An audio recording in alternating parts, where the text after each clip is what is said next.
Welcome to Teleforum, a podcast of the Federalist Society's practice groups.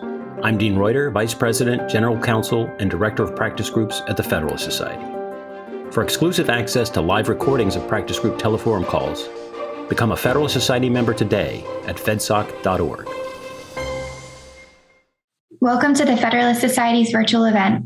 This afternoon, December 13th, we discuss the Supreme Court's oral argument in New York State Rifle and Pistol versus Bruen. My name is Evelyn Hildebrand, and I'm an Associate Director of Practice Groups at the Federalist Society. As always, please note that all expressions of opinion are those of the experts on today's call. Today, we are fortunate to have an excellent panel moderated by Professor Nelson Lund, whom I'll introduce very briefly. Professor Lund is a professor of law at George Mason University's Antonin Scalia School of Law, and he is also a member of the Federalist Society's Civil Rights Practice Group Executive Committee. We're very pleased he can moderate this afternoon. After our speakers give opening remarks, we will turn to audience questions. If you have a question, please enter it into the Q&A feature at the bottom of your screen, and we will handle questions as we can towards the end of the program. With that, thank you for being with us today. Nelson, the floor is yours. Okay, thank you, Evelyn. We're here today to discuss New York State Rifle and Pistol Association versus Bruen, which involves a challenge to New York's regulations restricting the right to carry a weapon in public. Oral argument in the case took place on November 3rd, and we have two distinguished scholars here today to talk about the case. Adam Winkler is the Connell Professor of Law at UCLA. Among his many publications is Gunfight, The Battle Over the Right to Bear Arms in America, which was published in 2011. I had the pleasure of working with Adam on a piece for the National Constitution Center's Interactive Constitution. For that project, we first wrote an essay summarizing the points on which we agreed about the interpretation of the Second Amendment. We then each wrote a short summary of the points on which we disagreed with each other. Our other speaker is my colleague, Robert Leider. Since coming to Scalia Law in 2018, Robert has written a number of very interesting articles and book chapters, some of which are on the Second Amendment and related issues. He and I jointly filed an amicus brief in the Bruen case, which was based on Robert's scholarship. Now, I'm going to begin today with a very brief summary of the background to the case. Adam and then Robert will talk for about 10 minutes each about what we learned or didn't learn from the oral argument and what the implications of the court's decision might be. Then we'll have a discussion, and I hope there'll be time left for a few questions from the audience. The first case to rule on the constitutionality of a gun control statute was the District of Columbia versus Heller in 2008. The challenged law involved a ban on civilian possession of handguns. The court held that there is an individual right to a handgun in the home for self-defense, and the case contained some dicta approving various other forms of gun control. Then two years later, in 2010, McDonald versus City of Chicago incorporated the Second Amendment against the states under the doctrine of substantive due process.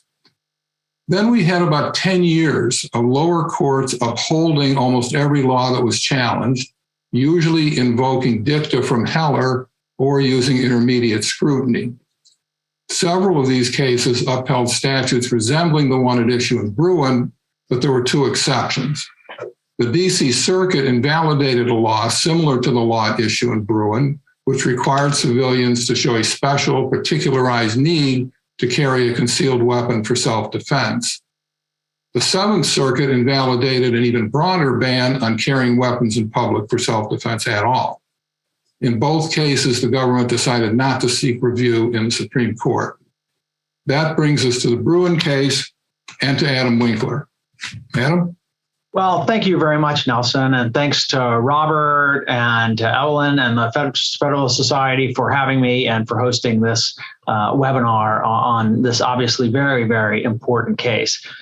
Let me start with what I think would be a point of agreement between Robert and myself, which is that the New York law at issue in NYSERPA versus Bruen will be invalidated by the Supreme Court. Based on the oral argument, there appeared to be 6 solid votes to say that the Second Amendment guarantees a right to carry guns on the street for self-protection.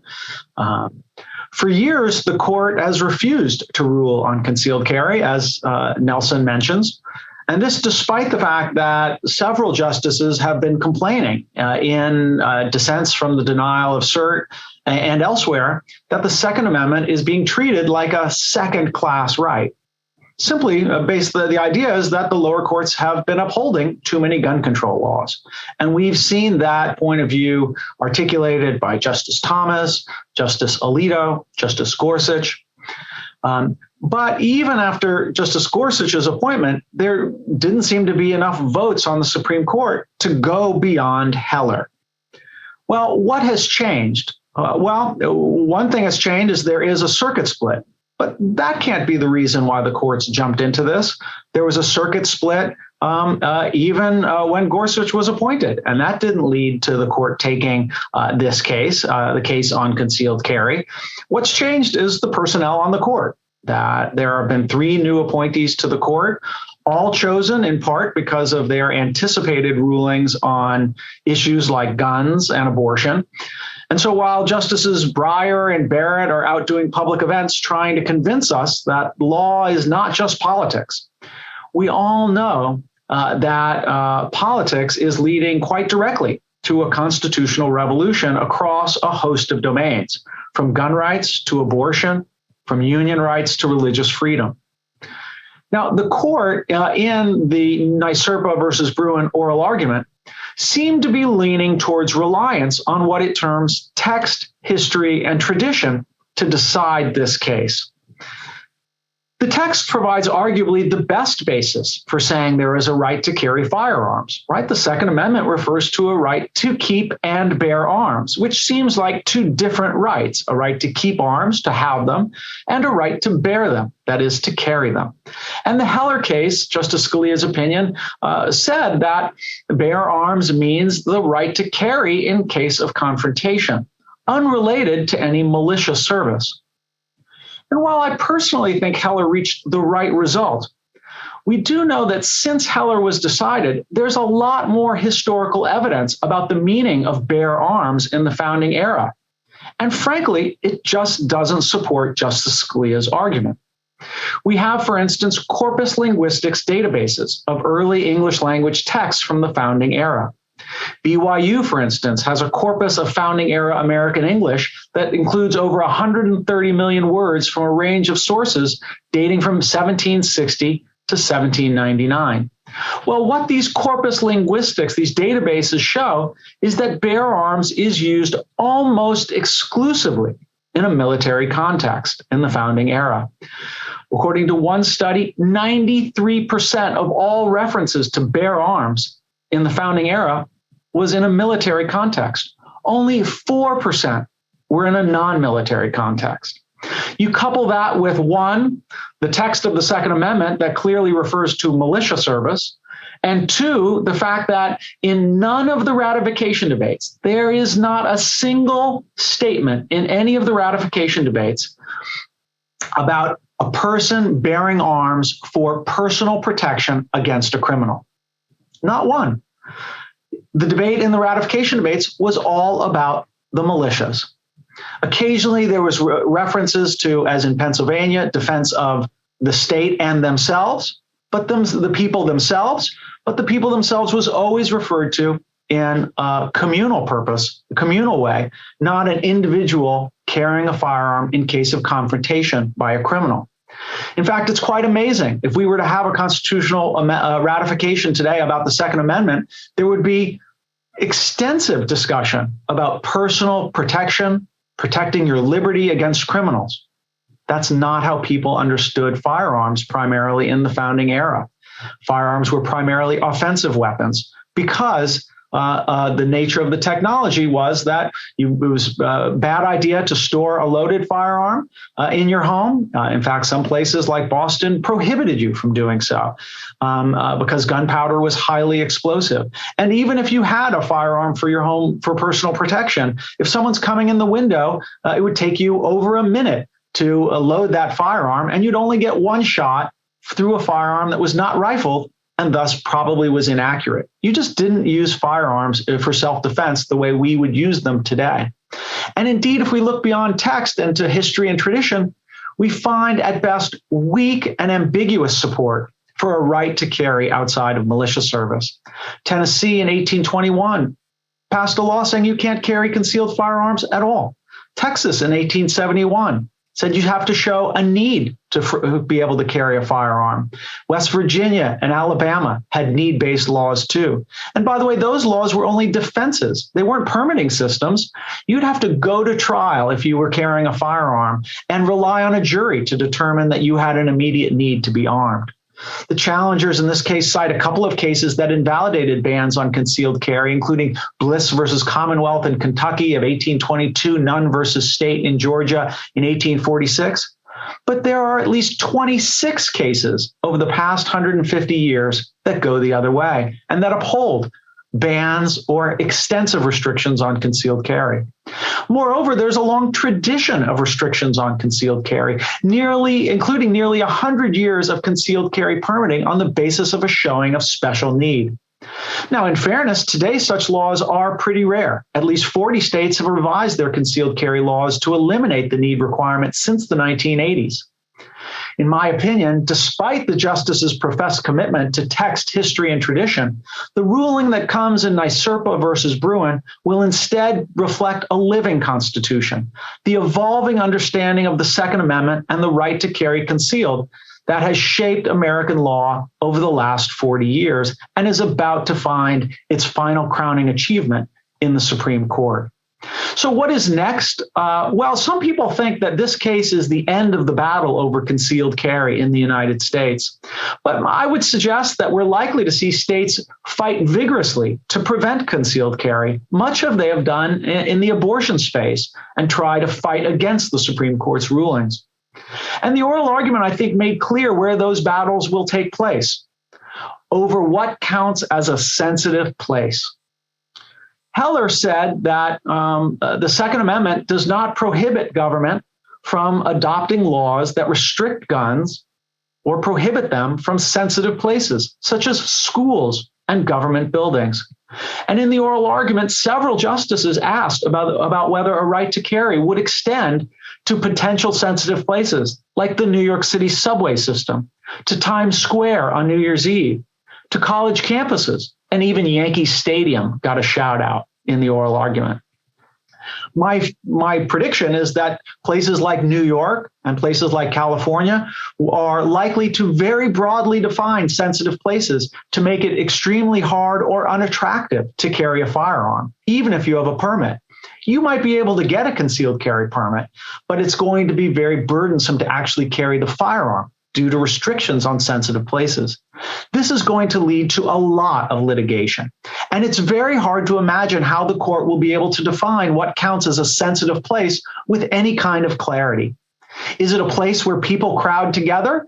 Well, I'm not sure that all government buildings meet that standard. And don't we need to defend ourselves where the other people are? Is it a place that has its own security? Well, but that means that schools and government buildings are not all covered. I'm zooming to you from UCLA Law School, both a school and a government building. And we have no security here on campus. There's nothing that stops anyone from walking onto campus with a firearm. Justice Kagan asked Paul Clement, who was representing the challengers, if he had answers to these questions and gave him a laundry list of potential sensitive places. What was so remarkable about the oral argument is that Clement had no answer. And he said, I just don't know how those questions are going to cash out. So we had an advocate telling the court, allow guns everywhere, but I'm not going to provide any clear answers on what remaining limits or boundaries to that right. In any ordinary circumstance, we'd say, what is the limiting principle? And Clement would have had to say, I don't have one. And presumably the court would be hostile to that argument because of it. But if the court thought that viability in the context of abortion was an unmanageable standard, just wait until the wave of cases over sensitive places. Just one final note in closing, let me say, let's all hope the court firmly rejects another argument that Paul Clement made in the oral argument about the historical pedigree of gun laws. When applying history and tradition, Paul Clement said, we should only look to gun laws on the books in 1871 or before, when the 14th Amendment was finally ratified. Well, is that really the case? Back then, no state barred felons from possessing firearms. No state barred the mentally ill from possessing firearms. No state barred domestic abusers from possessing firearms, and no state barred guns from sensitive places. Ironically, among the few gun laws on the books before 1871 were bans on concealed carry, and the Supreme Court, in the name of history and tradition, is about to strike those down. Okay, thank you, Adam. Robert? All right. Yeah, thank you, Nelson, and thank you, Adam. And there are parts where I'm going to vigorously disagree with Adam, but there are parts where I wholeheartedly agree with him as well. So I want to start off by talking a bit about the New York Sullivan Law and how extreme the law actually is. So New York generally prohibits individuals from possessing firearms except pursuant to a license. And then it issues civilians one of two kinds of license, either a premises license, which is valid for a home or place of business, or a carry license, which is without regard to employment or place of possession. Now, both licenses require good moral character, but a carry license additionally requires proper cause. Now, contrary to popular belief, New York does not ban individuals from carrying handguns openly. Any method of carry, either openly or concealed, requires a license. Now, what is proper cause? Proper cause is left to the near complete discretion of the licensing official. And I hate to be a legal realist about it, but proper cause is whatever the licensing official says it is. So in most New York jurisdictions, sporting uses such as target shooting and hunting definitely qualify as proper cause. But New York courts have also held that when licenses are issued for sporting reasons, the licensing authorities may restrict the license to that purpose. And strangely, these administrative regulations have no legal effect. They're basically a conditional threat. If you carry a gun outside the reason for which I've given you this license, then I'm going to revoke it. Now, what about self-defense? In most of the rural counties, these licenses are available to anyone who's of good moral character. Most will issue them on what's often called a shall issue basis without any special need requirement. But most of the urban jurisdictions do.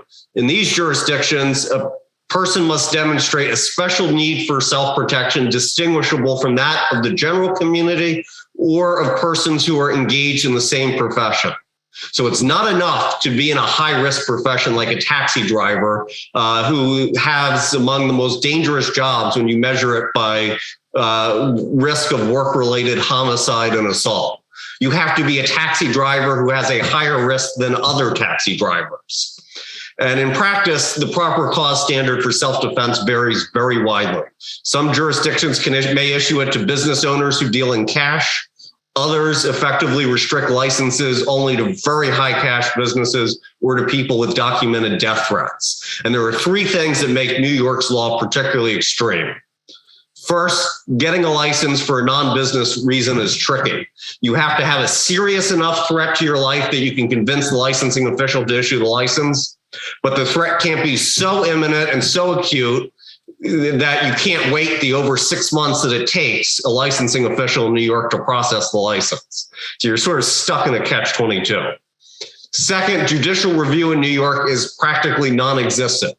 New York courts have all but ignored Heller. Licensing officials have broad discretion to issue a license and they can deny it for any good cause.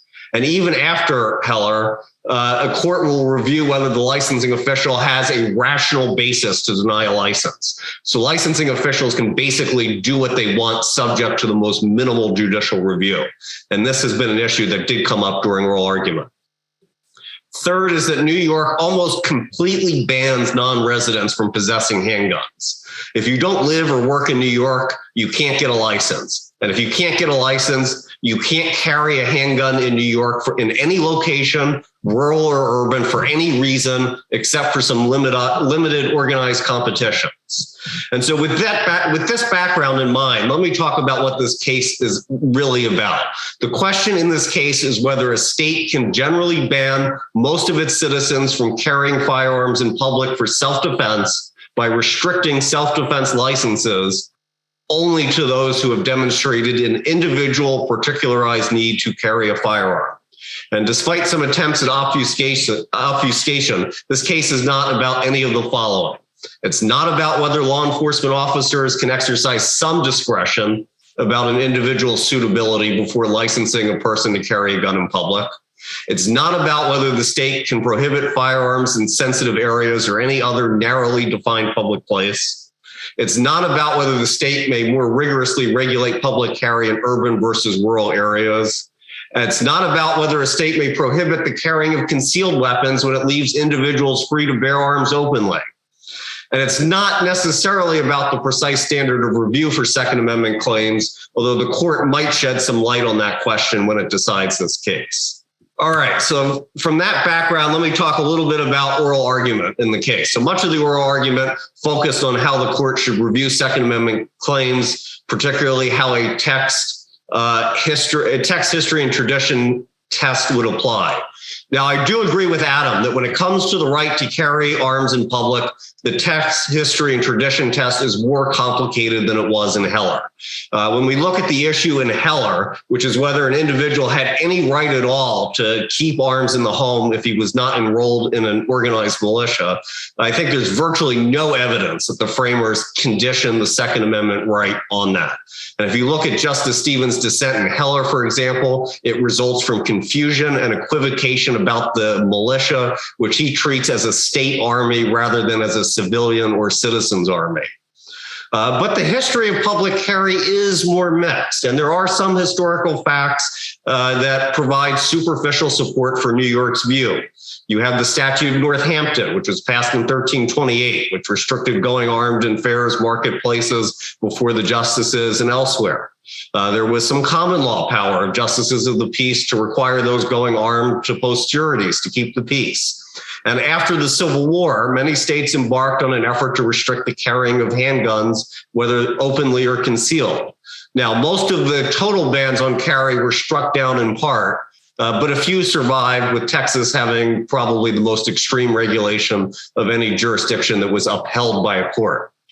But with that said, there are a lot of facts that once you get past the superficial level do support the petitioners quite heavily. So first of all, at the time of the framing, there was virtually no regulation of public carry as such. So whatever the Statute of Northampton might have meant in England in 1328, by the 1700s, the offense was largely in desuetude, and it was at most, when it was rarely applied, it was only applied to those who carried arms in a manner that would naturally lead to a breach of the peace. But the offense itself was almost completely unenforced throughout most of American history. In America, as Adam alluded to, the major efforts to restrict public carry begin in the South, and they begin in the early 19th century with laws that are designed to restrict the carrying of concealed weapons. And from here, what we see is a liquidation of the constitutional right. So I agree with Adam that if you look just at what the framers said in 1791, they say very little about they say nothing about individual self-defense against crime. Virtually all the discussion took place around the organization of military power and dividing it among the federal government, the state government, and the people as a whole.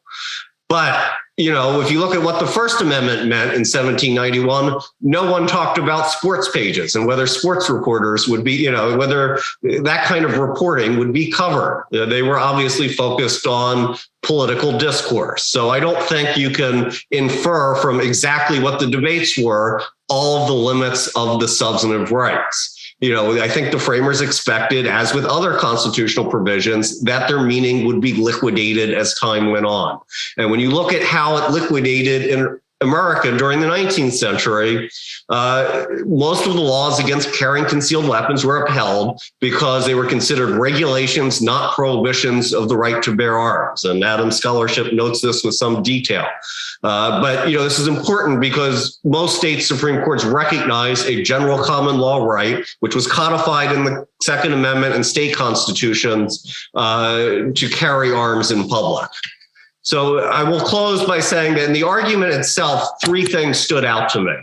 First, there was very little discussion at oral argument about the statute in Northampton or about the surety laws that about 10 jurisdictions adopted, which required those who carried guns to post sureties, except when the guns were needed for self-defense. Debates about these laws were featured prominently in the briefs, but the oral argument barely scratched the surface. Second, there was a lot of debate about how you implement a text, history, and tradition test. If the petitioners prevail, there's a whole bunch of questions that are going to be raised. Does it mean, for example, that individuals only have a right to bear arms openly, or can the legislature choose among open or concealed carry? And how do courts determine what locations the legislature may ban from public carry entirely? And here I do agree with Adam that I thought Paul Clement's answers were at his weakest when he ducked some of the questions regarding bars and universities. And the history here is probably less favorable than gun owners want. As Adam's research has shown, most state courts have upheld extensive regulation on public carry, but the key is as long as they're not a general ban. And that's what separates those cases from the New York case here. The New York case is much more extreme. And finally, there's the question of the level of specificity or generality with which the court examines historical precedents. And you could hear, for example, the liberal justices on the court examine the precedents at a high level of generality and say, well, the history's mixed and they're just going to defer to the legislature. The conservatives started with the idea that the text of the amendment enshrines a right to bear arms, and they wanted to understand how the precedents would explain the limits and exceptions of that. And I think here a lot of the 19th century cases will be helpful. The right to carry arms is unlike some of the other gun control questions we have today about machine guns or felons, which have no historical analog. Here we do have a robust American law on the right to carry arms. So in conclusion, I guess my predictions for the case, always dangerous. One, I agree with Adam, the petitioners are going to win in some form. I think the decision will be more originalist than dissent, but it'll be less originalist than a purist would want. Second, there are several ways I think this case could go sideways, including a consensus remand for more fact-finding or an effort to narrow the extreme discretion in New York's law. And some of these could be a very Pyrrhic victory for gun owners. And finally, I totally agree with Adam that any decision in this case is not going to radically change the right to bear arms in public. States that do not want to allow public carry have many ways to take countermeasures against the court's decision, and they will effectively narrow the right to something that is unusable or will basically be restricted maybe at most to somebody's vehicle. Okay, thank you, Robert. I have a couple of questions, but I want to first give Adam a chance to respond to anything Robert said or add anything to what you said earlier, Adam. Well, I mean, I would just say, look, I mostly agree with Robert, just as he mostly agrees with me. I think we find a lot of areas of common sense about or common overlap about what happened in the Supreme Court and a lot about the history and tradition of the right to keep and bear arms. One thing that I found kind of interesting is that, Robert mentions the principle of liquidation. And this is something that Robert's written about and other scholars, Will Bode and others have talked about liquidation as a way of defining constitutional meaning. That is to say that if something might be ambiguous at the time of the founding or at the time that an amendment is ratified, that over time the people through deliberation can sort out and come to a conclusion as to what the right answer, right interpretation or scope of that right is, and that liquidated meaning should carry some weight. Well, it's interesting to think of the right to carry concealed firearms. Starting we saw restrictions on concealed carry go back all the way to the 1800s. I'll disagree with Robert on one issue. He says that states that upheld restrictions on concealed carry all allowed open carry as an alternative. There's a grand total of 3 cases in American history that have made that distinction prior to the Heller case. And there's literally dozens of cases where they uphold bans on concealed carry, including in states that did not allow open carry at all. So I don't think that's ever been a real principle that is liquidated in that same sense. What has been liquidated is that you don't have a right to carry a firearm absent special need. In the 1920s, virtually every state in the nation adopted laws restricting concealed carry and requiring a special need. Those laws were on the books consistently until just the last couple decades, when the NRA has made, and its gun rights allies have made, a very big and pointed political push to change the law. Well, I'm sorry, if it's liquidated in 1920 and 1930 to say that there's a public need, that you can require a public need, we can't reliquidate it, can we, in the 1980s through modern politics? If so, I would suggest that liquidation doesn't really get us very far on the constitutional meaning. Robert? So I just disagree with the historical facts here. I think, first of all, there was a powerful liquidation. It's much more than 3 cases. If you look at State versus Reed in Alabama, if you look at Imet and Andrews in Tennessee, Fife in Arkansas, you see it in Idaho and Henry Brinkley. I mean, you just see, and it's true both before and after the Civil War. In case after case, attempts at total bans are invalidated. Now, Louisiana drew the distinction in State versus Bias and a couple other cases. So I don't agree with Adam that somehow restricted to 3 cases. It's in almost every decision except Texas's decisions beginning after the Civil War, and except in West Virginia, which their court held that handguns were not among the arms protected by the Second Amendment. So when you get to states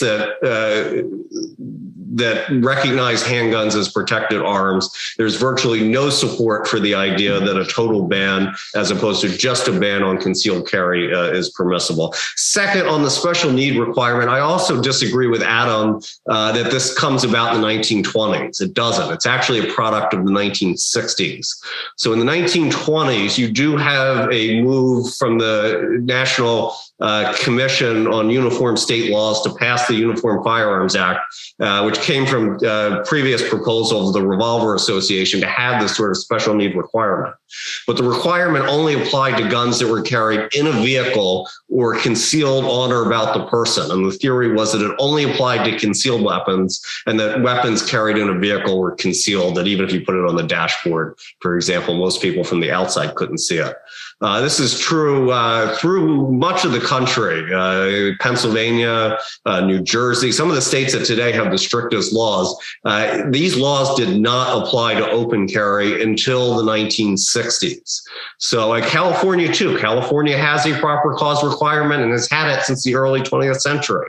But it was not until the Black Panthers marched on the California Capitol in the 1960s that California went ahead and banned all loaded public carry in incorporated areas. So these general bans are actually products of the 1960s and later. They are not products of the 1920s, and they come about well after most state Supreme Courts had recognized that individuals have at least some right to bear arms in public.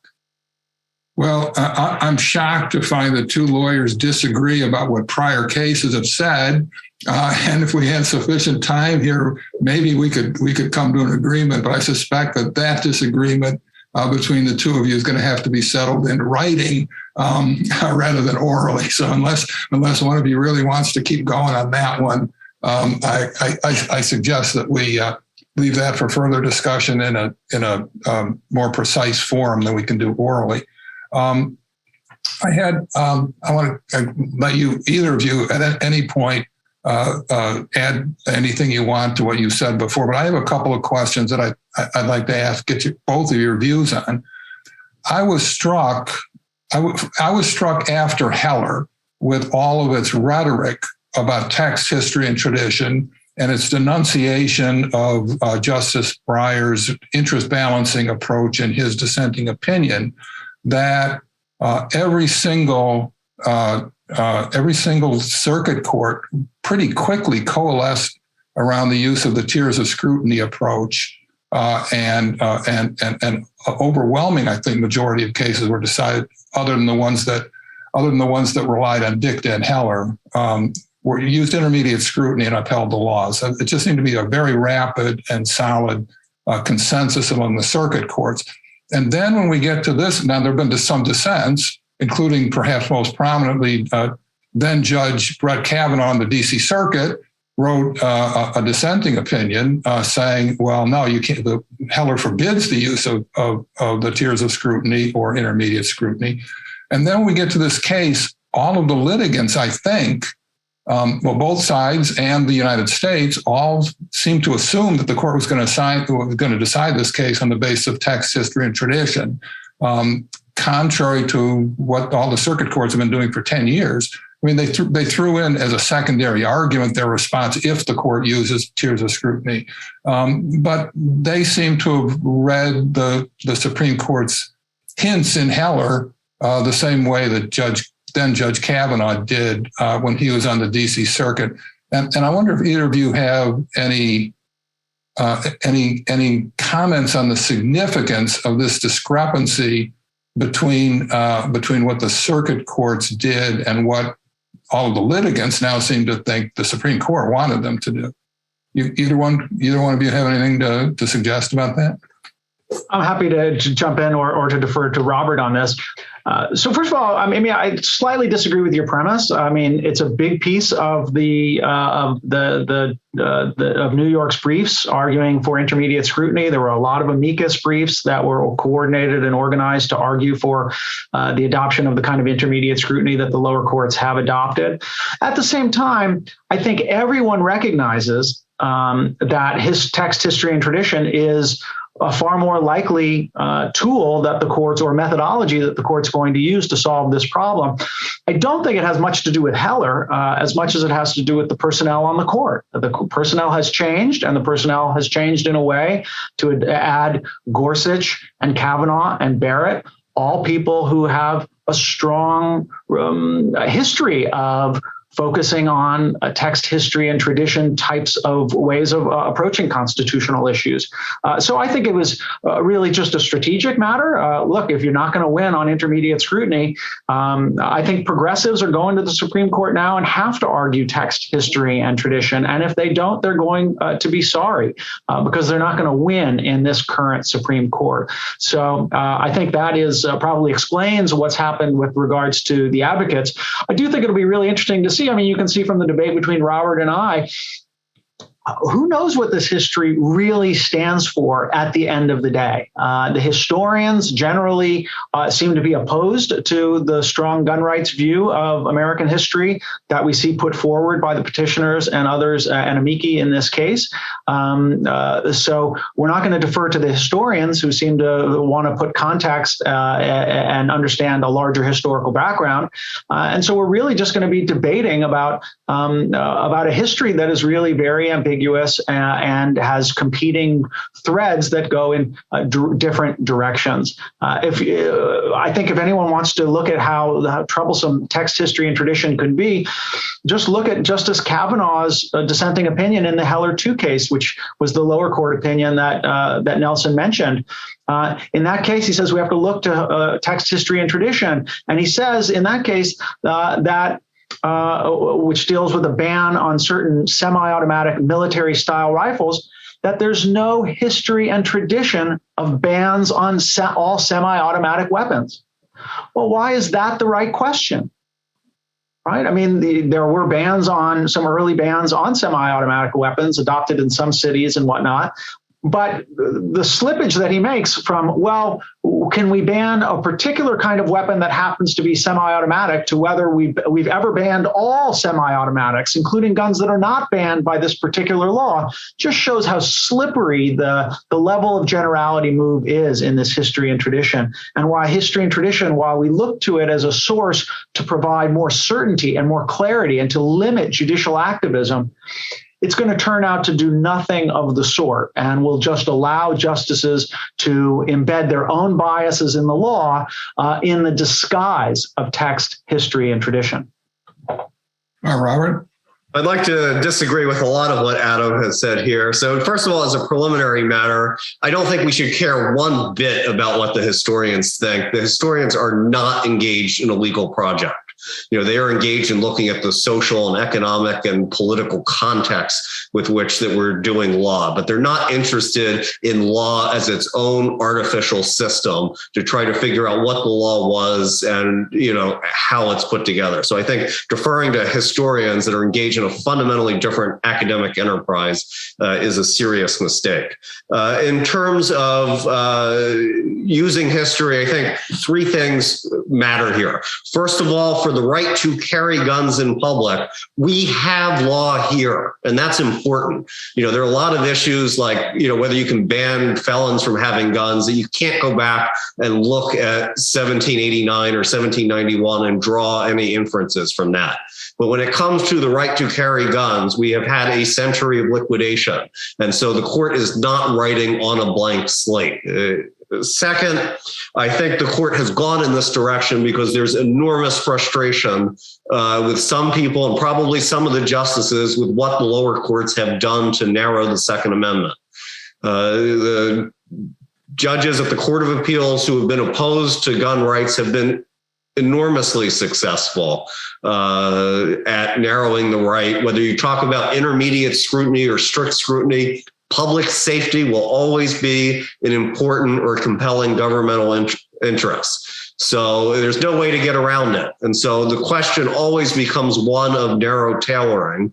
And the judges have been willing to accept virtually all gun laws that are not total bans on everyone having a gun in every circumstance, which I think has prompted a lot of the blowback from Second Amendment advocates saying, hey, wait a minute, you're not taking this right seriously. And I think if oral argument is any indication, some of the justices have heard that, and they realize that if they don't tweak the test somehow, that they're going to have to either let the lower courts narrow the right from below, as Richard Ray would say, or they're going to have to engage in some kind of supervisory error correction, like what they do with the Ninth Circuit and habeas. And so when you see, there was one point in the argument where Paul Clement suggested strict scrutiny, and Justice Kavanaugh said, wait a minute, do you really want to go down this path? Even strict scrutiny is a form of balancing. And that hasn't gone so well for you in the past. And so I think the effort to move away from the tiers of scrutiny is an effort to allow lower courts to engage in policy decisions through free-floating balancing analysis. Finally, I do think history can elucidate a lot about the right. Purpose matters. I think part of the debate over the Second Amendment is a debate about purpose. And I think a lot of times conservatives and textualists have been allergic to talking about purpose because they're too stuck in kind of 20th century thinking that purpose can override the text. And, you don't want a kind of purpose of analysis like this. But, when you look at when a law that is designed to remediate a prior state of affairs, what the scope of that law is, one of the things you look at is the mischief to which the law is directed. And so I do think history is important in orienting the Second Amendment debate by looking at the particular mischiefs that the Second Amendment was designed to prevent, and then to extrapolate from there, from the history that's there into a modern analysis. And I think if you do it that way, it doesn't become the kind of free political analysis that Adam fears is about to happen. Adam, did you want to come back at all?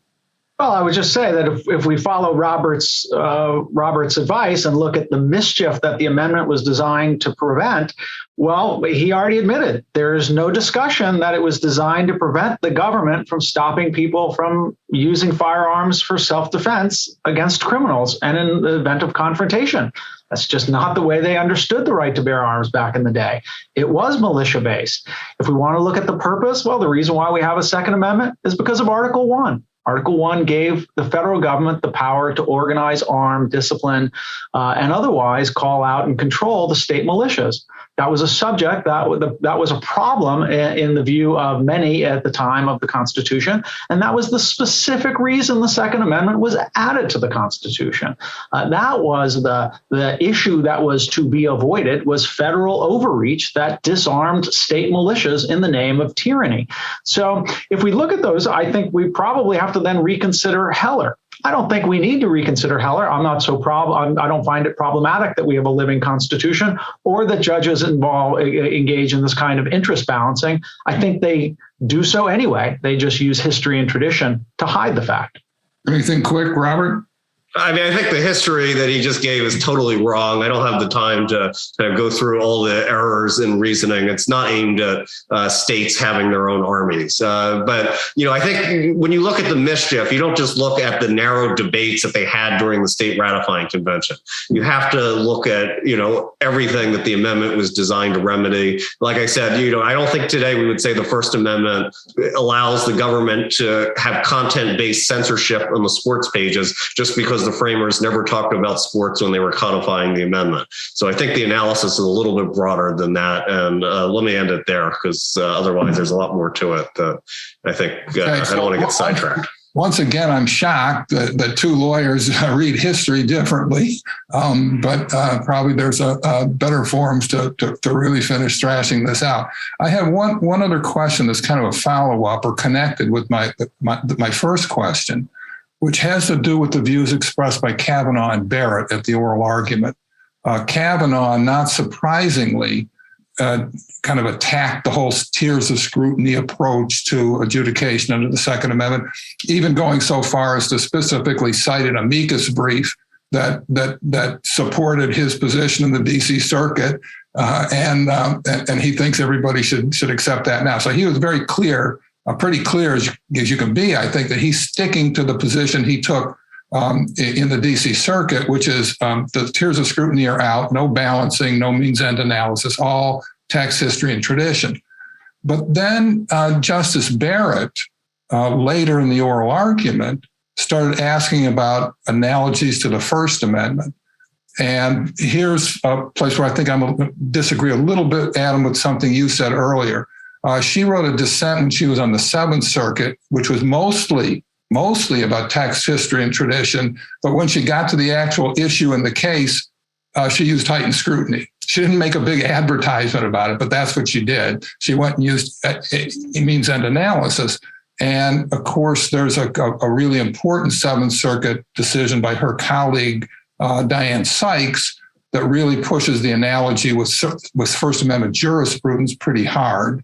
And I kind of suspected when I read the Barrett dissent that she was kind of following the lead of Sykes, which essentially was, well, we use text, history, and tradition to get as far as it will take us, but when it runs out, then you have to switch to means-end scrutiny. So I kind of read Barrett as kind of implicitly suggesting she was kind of sticking to that position, and that came in the oral argument after Kavanaugh had denounced the tiers of scrutiny. So I wonder if either of you have any views on whether this disagreement between Barrett and Kavanaugh could indicate that there's going to be a disagreement within the majority that everybody expects to come out in favor of invalidating this law, and put us in a position like we were in after Heller, of having almost no guidance to the lower courts about, what is a sensitive place, and be not surprising that there's not going to be any guidance on that after Clement's performance at the oral argument. But a lot of the other questions that are obviously going to be open is the court likely to just kind of do what it kind of did in Heller, is issue a very narrow holding, and then a lot of language that could mean a lot of different things, but no agreement on what standards are going to be applied. Either of you? I suspect it will do just that. I didn't see 5 or 6 votes to coalesce around an analytical method to evaluate Second Amendment claims. And you have a lot of narrow options on the table here. And I suspect that the Chief Justice particularly will try to narrow the opinion where he can. He was more favorable to the Second Amendment position than I thought he was going to be because of some of the press coverage, but that might be a strategic decision on his end to keep control of the opinion and the drafting assignment. And so I doubt there will be 5 votes to coalesce around a particular tradition. I think it would get messy if they tried. Text, history, and tradition will work well here because we do have 2 centuries of law on the right to carry arms. It will not work well when you start looking at bans on felons or laws against machine guns.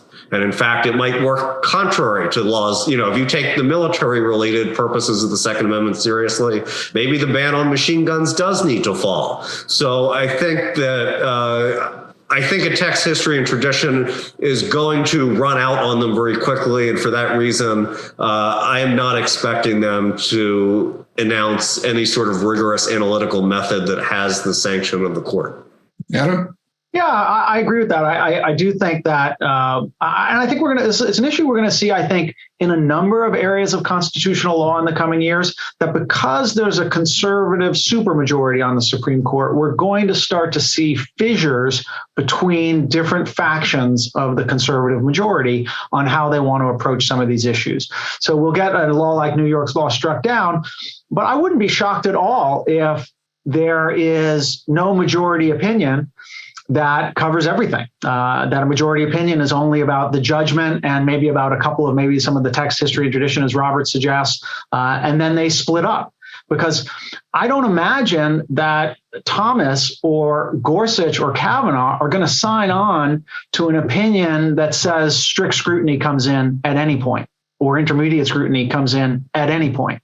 I think they've taken a very strong position against that, against relying on standards of review, that it's just judicial policymaking. So I don't see them agreeing to that view that was articulated by Justice Barrett, might be supported too by the Chief Justice. So I wouldn't be surprised at all if what we get in this case is very much like the Heller case, a narrow decision that strikes down New York's law, but doesn't really answer too many of the other questions that need to be answered. And if so, I think the court will be doing us a disservice in the same way that I think that Heller was a disservice, not in its basic ruling, which I thought reached the right result, but in failing to offer more guidance to the lower courts about what is allowed and what is not allowed. There is something to be said about the court just letting sort of the common law constitutionalism sort of take its course and decide case after case. But I wouldn't be surprised at all if this ended up being a narrow victory for the petitioners with some kind of split decision over what to do about some of the hard issues that are to come in the future. Okay, we have a few minutes left. Evelyn, are there questioners in the queue that you can unmute their mics for? If Evelyn can't hear me, Robert and Adam, can you? Oh, there she is.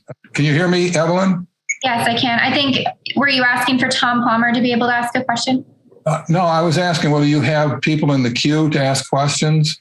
Oh, I see. Okay. We do have Mr. Palmer in the audience has raised his hand, so I can give him you hear me? The floor. Yes. Okay. So he is now able to speak and go ahead with your question.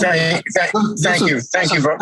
Sorry, this is not aimed at Mr. Palmer, but before anybody asks a question, I want to kind of caution everybody in the queue to please ask a question and let our guests here, the speakers, make the speeches. Go ahead, Mr. Palmer. Absolutely. And I am not the Tom Palmer that defended the Second Amendment for the Supreme Court. I'm a different one. I'm a layman, as you'll see by this question. Is there generally an agreement that it's more likely that there's a right to carry open than there is a right to carry concealed? I just have never understood whether there's sort of consensus on both sides on that. I think that was the consensus in the 19th century. One of the things that's interesting about the oral argument in Bruen is the justices don't seem interested in adopting that consensus. That consensus is now being reconstructed to mean that you have to allow some avenue for carry, whether it's openly or concealed, and the legislature can pick that. And I suspect that's what the court will hold here. But if you look at the 19th century decisions, they don't say that. They say that there is something particularly pernicious about concealed carry. And if you go as late as the Supreme Court in 1897 in Robertson versus Baldwin, the court analogizes concealed weapons to defamation and the First Amendment. So I think, one of the questions, as Justice Kagan said, is we have the history, but the question is, how do we operationalize the history for today? And even among the petitioner side, there is not a desire to take the history, straight. There's a sense in which they want to convert it to modern times. And one of the things I think they would prefer get converted to modern times is the option for the legislature to allow concealed weapons, because the fact that open carry is socially undesirable in most urban areas. So do the opponents of gun rights generally dislike concealed more than they like open?